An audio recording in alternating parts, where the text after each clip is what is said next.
Hola tesistas, bienvenidos a un nuevo episodio de su podcast Deseando. De nueva cuenta aquí encontramos a expertos que nos van a ayudar sobre temas pues puntuales de la elaboración de la tesis. Hoy vamos a hablar de un tema que creo que en ocasiones no sabemos hasta dónde llegar, cómo realizarlo, la parte de los resultados de la tesis. Para ello, invito a dos expertos que nos van a ayudar con sus experiencias, darnos recomendaciones, algunos otros atajos para poder solucionar este espectro que en muchas ocasiones dentro de la tesis pues encontramos un poco de oscuridad. Déjenme, antes de dar uso de la voz y presentarles, agradecerles por todas las participaciones que han tenido en cada uno de los episodios de este podcast. La universidad realmente está muy contenta de que estén sumando muchas vistas, que estén ustedes inscritos en este podcast que mes con mes está saliendo. Por lo tanto, me gustaría que también no olviden suscribirse, darle like a este episodio para que pues podamos seguir trayendo expertos que nos van ayudando con pues, prácticamente sus experiencias en esta elaboración de la tesis. Bueno, dejándome la introducción, déjeme darle paso a la presentación. Muchas gracias, doctora Lina, que va a estar aquí acompañándonos en este episodio. Bienvenida. Gracias, doctor Roberto. Buenos días a todos. Muchas gracias. Doctor Henry, muchas gracias por estar aquí en este episodio. Muchas gracias. Gracias por la invitación. Buen día a todos. Bien, dentro de estas experiencias ellos se encuentran detrás de las revisiones de la tesis, así que pues va a ser bastante interesante los que nos van a estar abonando dentro del episodio, porque vamos a hablar, reitero, como dije en la introducción, de los resultados, esta forma en la que nosotros proyectamos esa esencia de todo el trabajo que ya realizamos y ya lo estamos llevando a la culminación de esta presentación y estamos a un paso de esa defensa de la tesis, que también es interesante cómo hacerlo frente al tribunal. Vendrán recomendaciones, así que no se vayan del episodio, quédense porque cada uno de esos elementos va a ser puntual en el desarrollo de su tesis. Y pues déjenme abrir espacio para empezar con esta plática, este derroche de conocimiento que vamos a tener para poder conocer estos espacios. Como bien saben, pues bueno, el tema es específico sobre los resultados. Y quiero empezar con esta definición, siendo una cuestión interesante, dando concretamente el espectro de qué podemos entender con la cuestión de los resultados. ¿Cómo definirían un resultado válido y bien estructurado ante una tesis y qué lo distingue de una recopilación de datos? Ahí tenemos una diferencia importante. Muchas veces solamente sumamos información y pensamos que eso puede ser los resultados. Ahorita vamos a desmembrar esa información, este concepto. Y déjenme darle voz pues a la doctora Lina. Empezamos con las damas y por supuesto a ver qué nos ofrece sobre este conocimiento de resultados. Para ti, ¿qué sería esa diferencia? Gracias. Bueno, realmente cuando hablamos de resultados válidos, siempre consideramos un resultado que sea verdadero, no necesariamente que sea positivo, sino que también pueden ser resultados no esperados o resultados negativos ante lo que estamos midiendo, pero son reales, son resultados que verdaderamente nos están reflejando el fenómeno que estamos estudiando, el fenómeno en estudio. Entonces, para que un resultado sea válido, tiene que ser verdadero, tiene que ser confiable, tiene que representar también el objetivo del estudio al cual estamos realizando, independientemente de si obtenemos resultados negativos o obtenemos resultados positivos. Viene a bien entenderlo de esta manera porque muchas veces nos perdemos en toda la estructura de la tesis, ¿no? Ya cuando llegamos a la parte de resultados ya olvidamos el objetivo que buscamos desde el inicio. Entonces, muy bien en esta concentración de lo que es un resultado válido, sobre todo al momento de llegar a este final. Doctor Henry, en su experiencia, ¿qué podríamos abonar sobre esta figura de los resultados? Bueno, pues desde el punto de vista ingenieril, en muchos casos una investigación se realiza buscando desarrollar modelos matemáticos, en el caso de ingeniería, estos modelos representan el comportamiento, describen el comportamiento de ciertos fenómenos. Entonces, como resultado, entendiendo como resultado ese tipo de modelos, ¿cómo sería o cómo se valida un modelo matemático? Pues básicamente se hacen todos los cálculos teóricos, todos los cálculos referentes a posibles entradas, cuáles son las salidas de este modelo matemático, y se valida por medio de mediciones. Se construye un prototipo, se lleva al laboratorio, se miden las entradas, se miden salidas y se verifica, se comparan esos valores con los valores que están, que nos arroja el modelo teórico. Entonces, con base en eso, se puede decir que es una forma de validar un modelo. Una cuestión importante es que en la actualidad hay mucha potencia de cómputo. Entonces, se está optando también por validar ese tipo de modelos por medio de simulaciones. Entonces, es importante conocer las herramientas que tenemos de cómputo, cómo utilizarlas y hasta dónde nos pueden ayudar para poder validar ciertos resultados. Entonces, esa sería una cuestión. También algo muy importante hablando de resultados es la generalidad. O sea, cuando hablamos de modelos, en el caso de ingeniería, siempre, bueno, no solamente en el caso de ingeniería, yo creo que en todas las áreas siempre se tiene que tener presente cuál es el nivel de generalidad de nuestro modelo. Entonces, siempre va a haber limitaciones, siempre va a haber salidas que no va a poder predecir nuestro modelo teórico, pero eso no significa que todo el modelo esté mal. Claro, o sea, no significa que nuestro modelo va a estar mal, simplemente son las limitaciones propias del modelo y está, digamos, es válido para un intervalo, para un rango de entradas y también es importante, también es interesante. Es una aportación que se hace, también es válido. Sí. Claro, ahí parto de esta idea, y qué bueno que lo señalas, porque desde el espectro, donde yo me concentro, que es ciencias sociales, pues son más las cuestiones teóricas en las que se conforma la parte de resultados, no llevando a la idea del debate, porque a veces confundimos debate con resultados, no es lo mismo, ahorita también vamos a desmembrar esa idea. Pero la figura que presenta sobre la parte de ciencias exactas, en la cuestión de ingeniería, la aportación de resultados cuando tenemos numéricas, pues a veces no nos va a dar lo que pensamos. Y aún así eso es aportación. Exactamente, es aportación. O sea,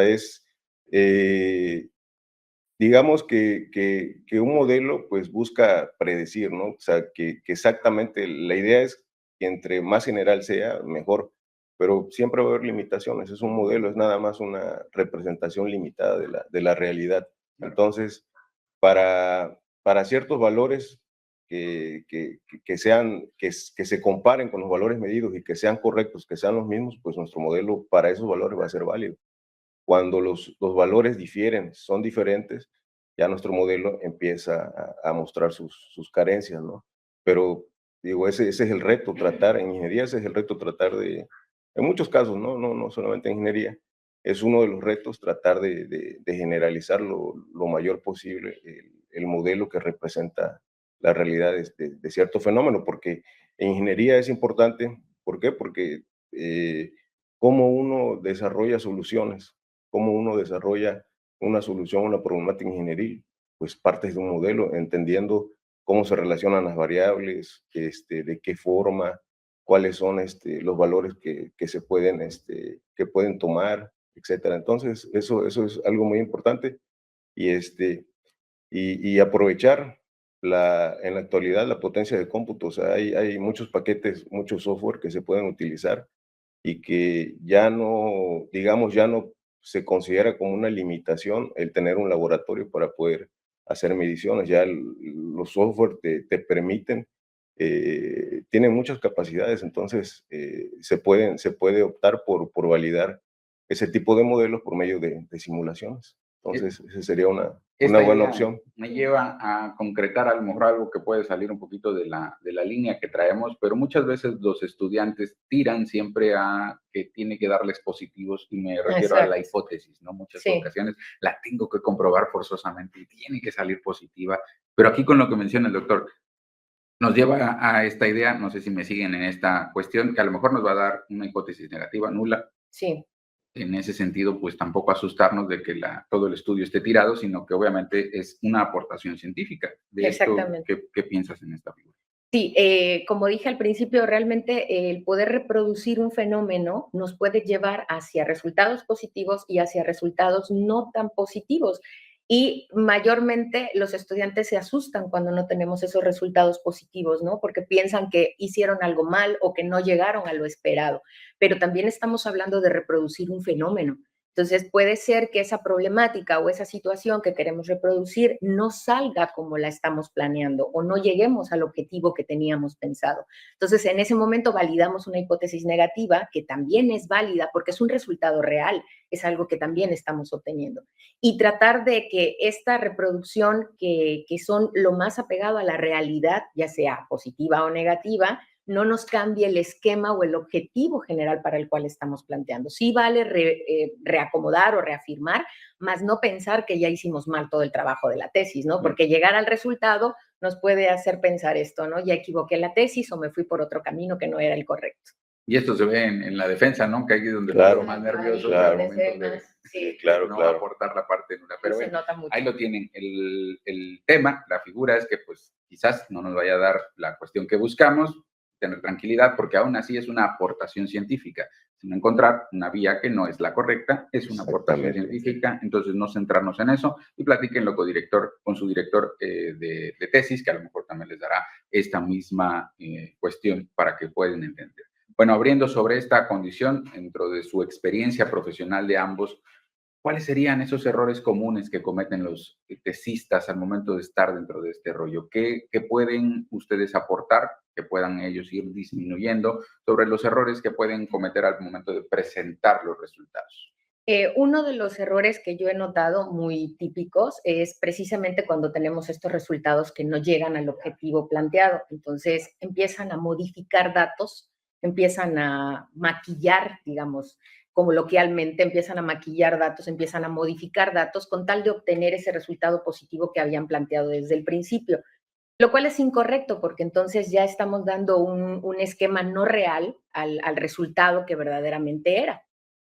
Y obviamente cuando llegamos a los análisis ya estadísticos, pues no vamos a tener una representación correcta de estos datos porque pues están todos alterados o modificados. Esa es una de las experiencias que yo he tenido. Y otra también que me ha pasado muy común es el hecho de que el alumno subestima al lector, es decir, utilizan una redacción tan apegada a su país o a su forma, a su coloquialismo, que muchas veces damos por asentado que los que van a leer el trabajo de la tesis conocen todas esos modismos o esos coloquialismos y no es así. Entonces, hasta los nombres de las dependencias, los nombres de los organismos, las unidades de medidas tienen que ser totalmente estandarizadas, internacionalmente conocidas, pero tratar de manejar siempre los esquemas. Me pasó en una revisión de una tesis en donde me ponían el nombre de una dependencia y todo el tiempo me la manejaban como ARN. ARN, ARN, chispas, pues ARN puede significar asociación de algo, puede significar una agencia de algo, o en el área de biología puede significar pues una biomolécula. Entonces, ¿qué significa ARN dentro de esto? Entonces, platicando con el alumno me decía, no, pues sí, es que yo di por asentado que usted iba a entender que es una agencia de regulación algo, ¿no? Entonces dije, no, pues no entiendo esto, y lo repites muchas veces en el trabajo, sobre todo en los resultados, ¿no? Entonces subestiman al lector de que vamos a conocer toda la forma en la que se está redactando el resultado, ¿no? Y ese también es otro error, la forma en la que ellos hacen la redacción. Muchas veces por cuestión de tiempo, tratan de redactar rapidísimo los resultados con tal de terminarlos, con tal de decir, ya tengo toda mi parte de resultados, y volvemos a caer en este esquema. Hay una falta de claridad, hay una falta de organización, hay una falta de planeación al momento de presentar estos resultados, que lo único que hacen es confundirnos, o tal vez nosotros hacemos esa interpretación equivocada cuando leemos los trabajos de tesis, y eso ocasiona que no podamos llevar una dirección correcta para los alumnos. Entonces, son las experiencias con las que yo me he topado, y sí hemos estado trabajando en estos puntos con los alumnos. Claro, digo, es difícil, ¿no? Cuando entramos al desarrollo de la tesis inicial, no tocamos programas anteriores a doctorados y por lo general estamos aprendiendo en el camino. Es válido dentro de esa estructura porque para eso estamos en un doctorado, y pues para esto también es este podcast, para enseñarles un poquito de los errores que pueden abonarles para no caer en esos baches académicos. En tu experiencia, doctor, ¿qué errores comunes notas en? Bueno, a mí, yo me ha tocado revisar tesis donde, por decir, a veces el estudiante confunde, digamos, la calidad de su trabajo, lo relaciona directamente con la cantidad o lo relaciona directamente con un tipo de lenguaje, digamos, muy elegante o muy, pensando que eso le da un plus a su trabajo, ¿no? Y la realidad es que no. Entonces yo creo que bueno, a muchos les pasa que no identifican que la finalidad de su trabajo es informar.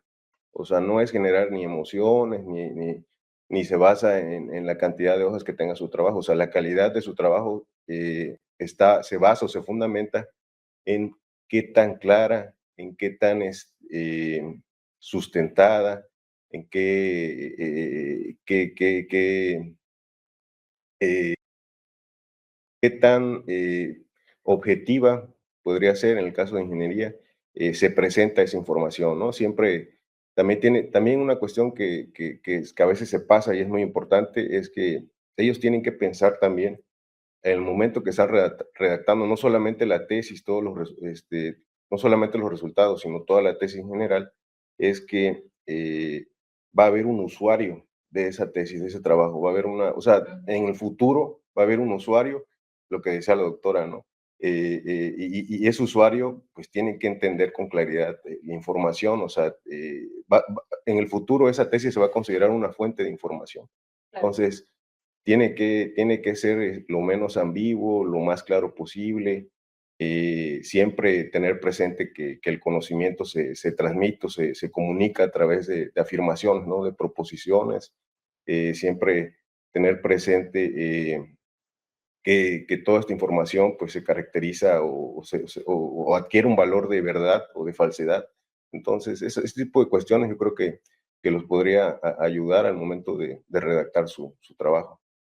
Yo agregaría un factor que a lo mejor es una cuestión emocional, pero también es importante de observar la desesperación, porque nos olvidamos de todo el magno trabajo, que es la parte sólida que has mencionado, de lo que ya estamos elaborando, cómo es que vamos juntando esos elementos en los que vamos a demostrar la figura que buscamos desde el inicio, y en los resultados redactamos un párrafo. En los resultados nos vamos solamente a puntualmente poner rápido, ¿no? Las concreciones. Digo, en cuestiones de ciencias exactas a lo mejor es muy mínimo, pero tampoco nos podemos reducir a un párrafo Claro, de toda una tesis. No, por claro. supuesto. Tenemos que hacer un trabajo en el que tengamos que expresar correctamente ciencia. No olvidemos puntualmente que los que entran a un doctorado lo que van finalmente a obtener es el resultado de una ciencia. Y esto es importante porque necesitamos explayarnos, tampoco ser redundantes, y como creo que el comentario es atinado, de adornar demasiado el lenguaje que utilizamos en la tesis, porque también hay personas que no son expertas que nos van a leer en la tesis, pero no caigamos en esos dos efectos, ni adornar demasiado, ni olvidarnos de los espectros reales que estamos buscando con la tesis y sobre todo no caer en desesperación. Ya llegamos a la parte final de la tesis, pero necesitamos concluir satisfactoriamente. Ya hicimos el trabajo más rudo. Ahora nos toca pues irnos de bajadita, explayarnos, redactar conforme a lo que nos está solicitando en la tesis y por supuesto ustedes van a tener un trabajo de calidad que van a lograr que ustedes se concreten como los expertos en el tema. Eso tampoco hay que olvidarlo. Esa tesis a ustedes los van a convertir en los expertos de ese tema que están desarrollando.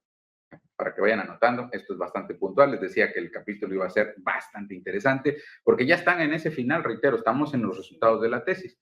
¿Qué estrategias o herramientas recomiendan para organizar y analizar estos resultados? Porque ya estamos en una fase abrumadora, tenemos demasiada información, tenemos ya todos los capítulos estructurados, vamos a hacer esa entrega. Sobre todo, especialmente cuando no tenemos una formación técnica o estadística, es decir, hay tesis, como en el caso de derecho, que no usamos tanto ese esquema. Por supuesto que no está peleado. Podemos meter muchos análisis de datos cuando relacionamos con políticas públicas, que no es lo mismo política pública y derecho. Hay muchos tesistas, ahí vendrán regaños de la parte de la coordinación, pero saben que vamos sobre buen camino en este espectro, pero a veces metemos la política pública dentro del desarrollo jurídico y no es que esté peleado y no, sino que tenemos que dar una carga en esa base jurídica. Pero aquí, ¿qué estrategias o herramientas recomiendan para esta organización? Porque ya estamos como que abrumados, ¿no? Tenemos demasiada información. ¿Qué podríamos implementar, doctor? Yo creo que no perder de vista el objetivo y los objetivos planteados desde el inicio de la tesis, ¿no? Primero también analizar, como se había mencionado antes, ¿no? Tener una planeación y una organización de los resultados es importantísimo para también saber qué tipo de datos son los que estamos trabajando. ¿Tenemos datos cualitativos, tenemos datos cuantitativos o tenemos de los dos? Para saber con qué vamos a trabajar. La cantidad de datos también es importante. ¿Tenemos una pequeña cantidad de datos o tenemos una cantidad de datos muy extensa? Y eso también nos va a proporcionar la idea de con qué herramientas de software son con las que vamos a trabajar, porque teniendo esa cantidad de datos y el tipo de datos, pues va a ser mucho más fácil buscar esos resultados para interpretar. ¿Qué recomendaría? Recomendaría también el hecho de que yo ya tengo mi resultado y tratar de vincularlo completamente con el objetivo. ¿Realmente estos resultados que estoy obteniendo van de la mano con los objetivos que yo he planteado? ¿Con qué objetivo van de la mano? Y si no es así, entonces, como mencionamos también, buscar la realidad para entender el fenómeno sin perder de vista mi objetivo, porque si no tenemos un montón de datos y queremos que todos entren dentro de lo mismo y no es así. Entonces, ese análisis es la primera base, digamos, para lo demás. Para las personas que no tienen esta experiencia tecnológica, sí es importante que analicemos el número de datos que tenemos, el volumen de datos que tenemos. Hay programas que nos permiten analizar muestras pequeñas y hay programas que nos permiten muestras mucho más grandes. Y eso también nos va a ayudar con toda la forma de presentar estos datos para una mejor comprensión. Entonces, programas, he topado con alumnos que me dicen, es que no quiero usar un programa como el SPSS, por ejemplo, ¿no? Pero tampoco quiero usar el Excel porque es muy común. Oye, pero tienes una base de datos muy pequeña que el Excel te permite totalmente ese manejo de datos y te permite hacer esas hojas de cálculo y esos esquemas que tú realmente estás necesitando, más que utilizar un programa muy sofisticado que lo único que va a hacer es entrar en confusión, entrar más en el hecho de no saber cómo manejar toda esa base de datos que se tiene, ¿no? Entonces yo creo que esa planeación, esa organización y el saber identificar el tipo de datos y el objetivo por el cual están ahí, yo creo que es fundamental para poder hacer esta parte, para poder hacer esta Y recomendación. eso podría caer también en desidia, porque esperarnos al programa específico que Sí. pensamos, pues dejamos de analizar todo y lo dejamos para lo último y luego nos agarran las prisas. Entonces, si ustedes pueden sacar información con Excel, usen Excel, no hay problema, Claro.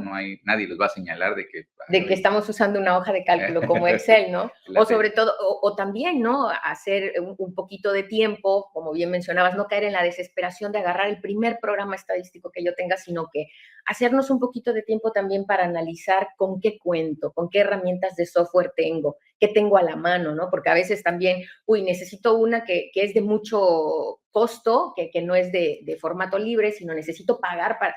Claro, pero eso me está deteniendo también el poder analizar los datos, ¿no? Y a lo mejor conseguimos ese programa estadístico caro y luego no llegamos a los resultados esperados y también nos causa una frustración. Claro. Entonces, tenemos que analizar bien qué es lo que estamos trabajando, cuál es nuestra base de datos, con qué programas contamos para poder llegar a los resultados que verdaderamente queremos. En el capítulo anterior hablábamos de la gestión del estrés y si no lo han visto, igual por acá le ponemos el enlace para que puedan ustedes acceder.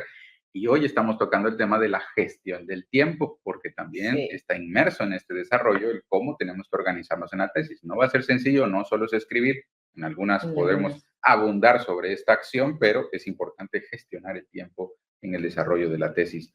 Estrategias y herramientas, doctor, que pudiera usted recomendar.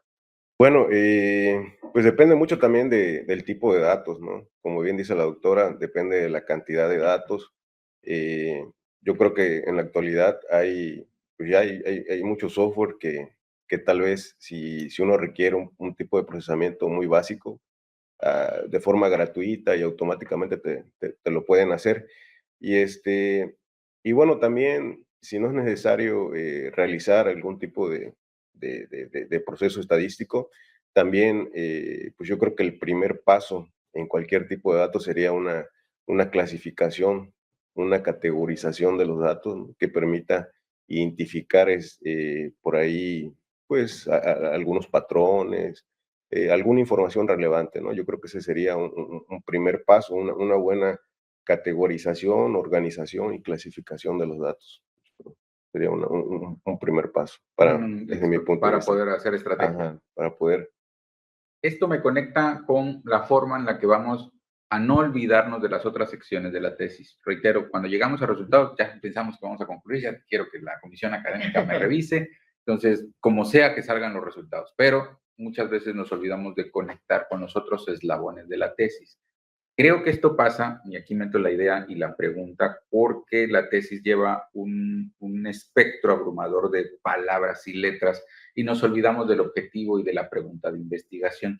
En ciencias sociales, que es un poco distinto, digo, hay que señalar que ellos son expertos en otras áreas de ciencias exactas, ingeniería, medio ambiente. En mi caso, de ciencias sociales, el espectro para mí que me da la ruta y la guía, y este es el consejo que yo brindo, es el método que vayamos a emplear. Eso es lo que me obliga a conectar tanto con lo que voy a arrojar de los resultados, como para no olvidarme de mi pregunta de investigación y mi objetivo. Me obliga a encadenar el método que estoy aplicando, en el caso de ciencias jurídicas, que es ahí donde estoy. Si escojo un método jurídico, me aportará la solidez y me obligará a que los eslabones de esa cadena no se pierdan. Entonces, ese es el puntual cuando estamos hablando de ciencias jurídicas. En algún caso, y aquí me regreso a un poquito a lo que manifestaba la doctora Alina, cuando proponemos esos objetivos, a veces son objetivos que no podemos cumplir. Y ahí el método nos va a ayudar a saber si sí o si no podemos. Por ejemplo, en ocasiones nos brindan métodos como, objetivos, donde dicen que el objetivo de la tesis será realizar una propuesta legislativa. Pues no somos legisladores. Yo no puedo meter una reforma a la ley porque no me compete como doctorante. Entonces, tiene que ser objetivos reales. Y esto me lo va a dar, reitero, el método que estemos escogiendo. Cuando vamos a realizar esa conexión con objetivos, ¿cómo inferirían, qué consejos darían para saber cómo conectar correctamente con esos objetivos hasta el traslado de los resultados? ¿Cómo conectar los resultados con los objetivos y las preguntas de investigación para que esa coherencia metodológica realmente se esté dando? Yo creo que también en el área de medio ambiente, que es el área en la que yo trabajo, yo creo que también es muy importante el método que estoy empleando, ¿no? Porque a nosotros nos pasa igual lo que tú has mencionado. De repente planteamos objetivos inalcanzables. Voy a mitigar el cambio climático. ¿Cómo vamos Reducir a mitigar? 2 grados. Reducir 2 grados, sí. Entonces, llegamos a objetivos que verdaderamente son excesivamente ambiciosos, ¿sí? Que no está mal pensarlo, que se puede lograr, pero cuando llegamos a los resultados, vemos que no coincide con lo que estamos planteando, ¿no? Entonces, el método que vamos a llevar también nos permite ese planteamiento, ese aterrizar el objetivo hacia lo que verdaderamente estamos buscando dentro del trabajo de investigación. Porque si no, pues podemos pensar o idear muchas cosas, ¿no? No tanto como llevarlas a cabo, sino simplemente cuando ya llegamos al final, nos damos cuenta que el método no fue el coherente, no nos ayudó o simplemente nos ocasionó más confusión. Entonces, yo creo que también en medio ambiente, la metodología, el diseño de ese método que vamos a implementar es fundamental para poder hacer esa conexión entre las preguntas de investigación que tienen que estar ligadas al problema que estamos identificando y sobre todo a los objetivos reales, que son los que tenemos que plantear al trabajo de la tesis, ¿no?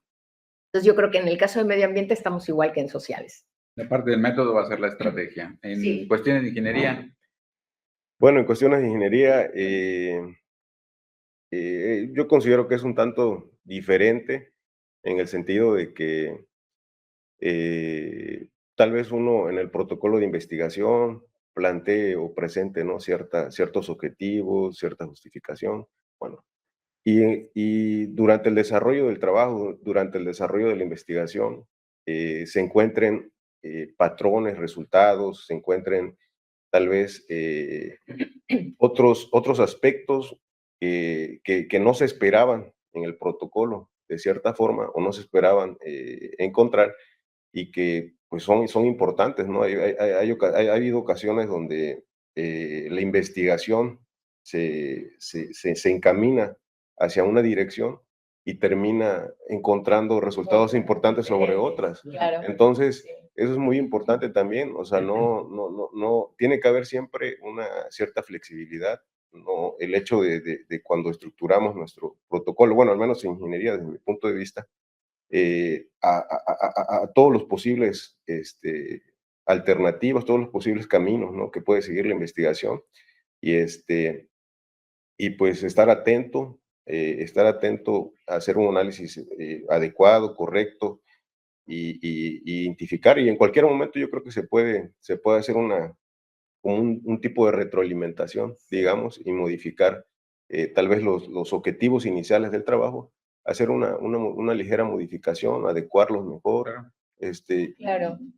Yo creo que eso ayuda mucho, ayuda mucho. Yo creo también, perdón, yo creo también que, por ejemplo, como tú mencionaste al inicio, ¿no? Si tú estás implementando un modelo y si al final el modelo no te reproduce lo que estás observando, el fenómeno que estás observando, no quiere decir que tu modelo no funcione.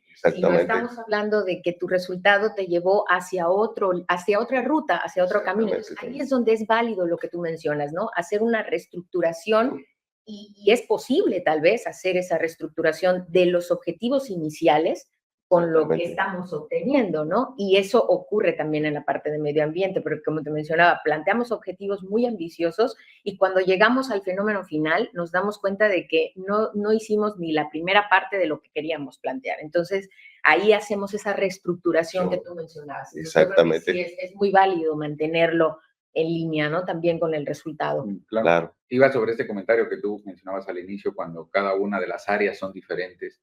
Para nosotros pesa en el ámbito de ciencias sociales, no quiero decir que los resultados no sean interesantes o lo más importante, todas las fases de la tesis son interesantes y son necesarias para entender toda la tesis.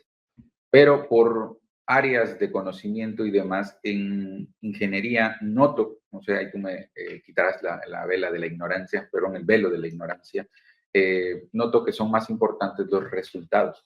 O sea, no el tanto el cómo, sino qué te dio. A diferencia de ciencias sociales, sino la estructura en ciencias sociales, la estructura teórica es la que me arroja no tanto el resultado, sino el tipo de debate que voy a llevar de esas teorías, porque a fin de cuentas una de las fortalezas en ciencias sociales es la parte teórica, ¿no? Es donde nosotros tenemos un poco más de solidez. Sí, pero lo que tal vez se refleje con menos claridad, tal vez sea menos, tal vez es más intrínseco en ingeniería, porque por decir, si uno busca desarrollar un modelo, presenta, no sé, está investigando sobre cómo describir cierto fenómeno, etcétera. De entrada, uno empieza a trabajar, pero siempre va estructurando, digamos, esa información, siempre nuestra guía, se siguen unos principios, ¿no? En este caso serían pues principios físicos, principios matemáticos. Entonces, un modelo, digamos, de un fenómeno físico, pues no podría violar lo que es la ley de la conservación de la energía, que es un principio físico inviolable, ¿no? Hasta ahora. Entonces, ese tipo de cuestiones tal vez no se observen con, de forma superficial, pero sí está, o sea, sí hay una estructuración teórica, por así decirlo, ¿no? Que apoya el resultado, que le da sustento al resultado. O sea, hay principios matemáticos y físicos que el ingeniero tiene que seguir. Y como bien lo dices, o sea, para nosotros tal vez no es tan importante todo ese encadenamiento de todos los apartados, pero sí hay una estructura que se tiene que respetar y que se tiene que seguir para poder darle congruencia y validez a lo que estamos proponiendo. Claro, sí, yo lo veo como eslabones de cadena. Exactamente. No podemos romper y tiene que tener una exactamente. Su presentación. Sí. Dentro de esa estructura, bueno, ya les toca a ustedes seguir analizando qué están haciendo con cada una de sus tesis, porque estos consejos son valiosos. Reitero, los resultados es la sección pues ya final de la tesis y evitar principalmente la condición de una desesperación para caer en resultados que a lo mejor estemos redactando incorrectos, pero que sí tenemos la respuesta. Quizás eso nos puede tener una cuestión importante de analizar y detenernos a pensar con claridad lo que estamos haciendo. Recta final. Y consejos ya finales dentro de este capítulo. Todo lo bueno llega a su fin en algún momento. Y en este episodio, pues bueno, también vamos a darles algunos consejos en la defensa, que es cosas que a veces no estamos tocando. Tocamos nada más la estructura, cómo elaboramos, pero ya cuando llegamos al momento culmine, donde vamos a hacer frente al desarrollo de la tesis, ¿qué consejos darían para defender estos resultados ante un comité académico? Porque ya estamos preparándonos para eso. ¿Cómo responder a esas preguntas con una crítica en forma efectiva? Chispas. Bueno, esta también es una parte delicada. Hablando en mi experiencia, yo siempre con mis alumnos, siempre propongo el ensayo, ensayar. Ellos tienen que ensayar. Y no solo es desde la postura, desde cómo señalar un gráfico o explicar una figura que tenemos a la hora de hacer la defensa de la tesis, sino la forma en la que expresamos, la forma en la que nos comunicamos. ¿Por qué? Porque a veces utilizamos palabras que son muy coloquiales o buscamos, como bien lo decía el doctor Henry, las mejores palabras, pero cuando estamos frente a un tribunal se nos olvida todo. Entramos en el pánico escénico cuando no hacemos un ensayo o varios ensayos previos de cómo va a ser mi defensa de tesis. Esto es importante porque también nos ayuda a controlar el tiempo, nos ayuda a poder establecer qué tanto voy a profundizar en una diapositiva, qué tanto voy a expresar a la hora de explicar ese resultado, qué tanto voy a transmitirle a los jurados que están viendo mi presentación, ¿sí? Y entonces yo creo que es importante llegar a un ensayo. Yo con mis alumnos ahora últimamente fue una alumna la que presentó, no hicimos 3 ni 4, hicimos como 25 ensayos, de verdad.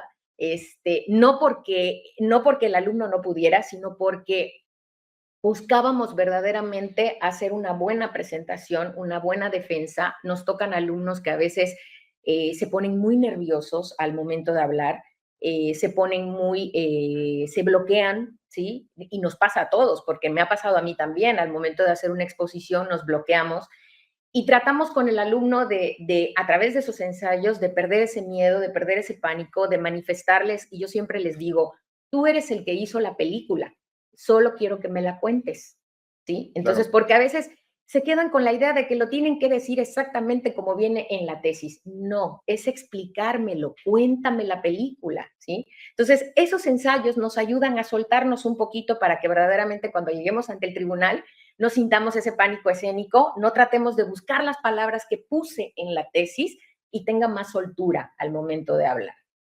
Me ha pasado también que por no llevar el ensayo, muchas veces empezamos a hablar y nos perdemos de ese hilo que ya traíamos en la planeación y se nos come el tiempo.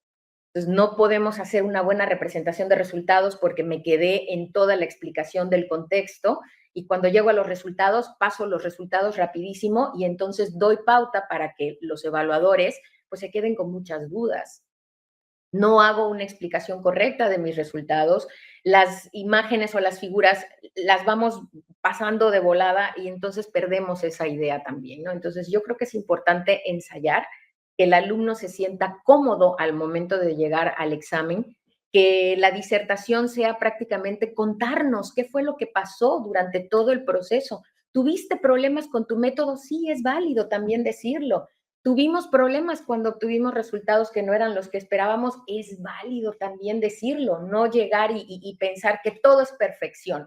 Tenemos también la posibilidad de, a través de esto, hice una reestructuración, porque ahí surge también la parte investigativa, ¿no? Cómo manejé estas limitantes o estos problemas al momento de presentarme y sobre todo cuando ya tenemos esa palabra para hablar, ¿sí? Qué mejor que explicarlo y no sentirnos con la limitante o no lo voy a decir porque a lo mejor eso va a ocasionar que me pregunten más o que yo les cuente que fracasé en el primer intento. No, eso es importante, que los evaluadores sepan cuáles fueron todas los atajos, los caminos, las limitantes, las condicionantes que tuvieron al momento de llegar hasta la defensa de la tesis. Y en sí, pues que nos cuenten esa película que tú mismo hiciste y que tú mismo construiste. Entonces yo creo que ese ensayo es importantísimo hacerlo. Lo podemos hacer ahora aprovechando también las herramientas digitales, pues en línea, en Zoom, con alumnos que tenemos en otros países. Y obviamente, pues practicar con ellos, ¿no? Motivarlos a que ellos frente al espejo se planten, busquen la mejor posición, que la forma en la que van a expresar, que la forma en la que van a decir las palabras, eso también les ayuda. Y cuando llegue el tiempo de preguntas, también yo recomiendo que primero escuchemos lo que nos están preguntando, porque a veces con los nervios no dejamos al evaluador terminar cuando ya queremos responder. No, vamos a escuchar primero qué nos están diciendo. A veces hasta son recomendaciones, ni siquiera son preguntas y nosotros ya estamos cuestionando la respuesta, ¿no? Escuchar, darnos una pauta para razonar lo que vamos a decir, darnos un momento de pensar cuál va a ser la mejor respuesta para poder dar esa claridad que nos están pidiendo al momento de hacer la defensa de la tesis. Que no se lo toma en personal, porque a veces... Además, que no se lo tome en personal. Oye, pero si es mi tesis de investigación y empiezan los golpes. Además, hay que irnos, que es un planteamiento científico. Claro. Doctor, ¿consejos?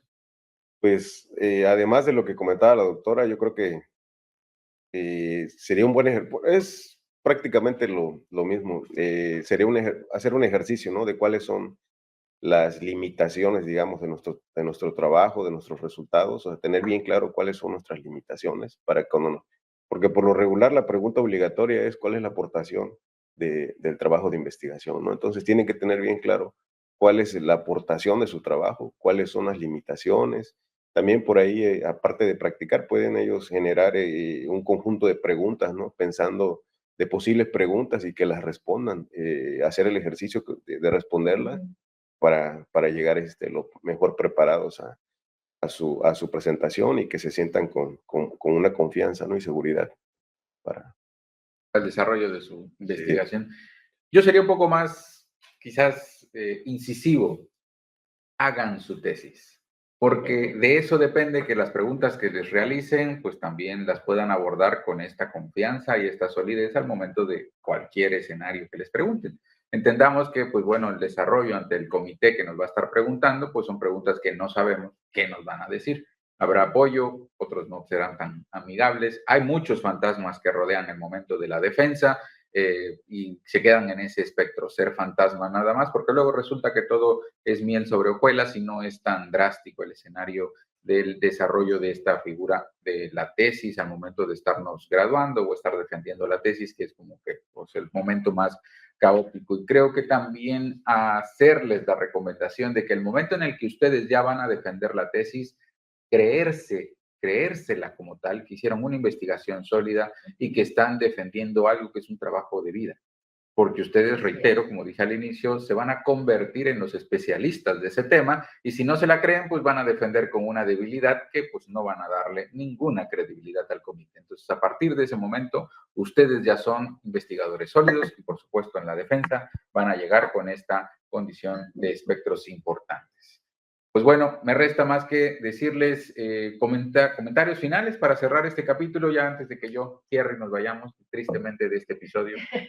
Bueno, me has robado mi recomendación final, era esta precisamente, que se crean que están haciendo un trabajo de investigación, que verdaderamente crean en lo que están obteniendo, que ellos mismos crean en ellos mismos como investigadores que son, y que se van a encontrar con un montón de dificultades, pero que esas dificultades no sean más grandes que la intención que ellos tienen de terminar un trabajo de tesis, un trabajo de investigación, ¿no? Y ustedes son los creadores de ese trabajo, de esa película, y cuando lleguen a la fase final, solamente tienen que creer que lo hicieron y contarnos qué fue lo que pasó.